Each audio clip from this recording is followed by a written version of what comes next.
I was lucky enough to go to Brighton High School in Salt Lake City. And while I was there, there was a teacher, Patricia Russell, who changed my life. There's really no other way to say that. She taught a creative writing class, and I was an incredibly shy junior, and she asked me to read a poem aloud, and she saw something in it, and she encouraged me, and that kind of convinced me that maybe I might have something to do in this kind of business. So I wanted to thank her for that belief. And also, this poem harkens back to when I was at Brookwood Elementary in Sandy, Utah, where the bulk of my education as to what Utah was or how it became Utah was limited to the Oregon Trail video game that we had on our old Apple II computers.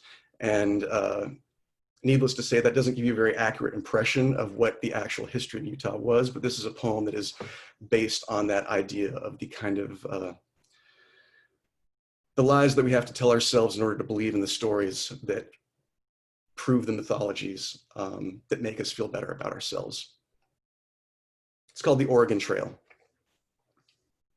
As a child, I was an apprentice to pioneers, inspired by the historical pamphlets and the petrified hoofprints of 800 underfed oxen on an Ohio riverbed.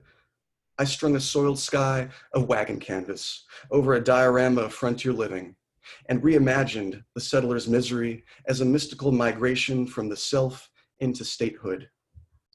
Hunted by loneliness and loss, they fled west into dysentery, typhoid, snakebite. They founded the first franchises with barbed wire and bloody palms, molded mud into sclerotic huts, danced like leaden bees under the fiddle's moan, and forsook the Lord as the Lord forsook them. They gentrified the West with gunpowder and pertussis, trafficked in verbs both biblical and corporate, planted everywhere saloons and smallpox. And then in that hot dollar of ahistoric sand, they died. Now their spirits spill out across the ancient map of our invented home where, washed by wind, they spelunk spent lands, investigating the crime scenes of their lives, not knowing there's no coming back.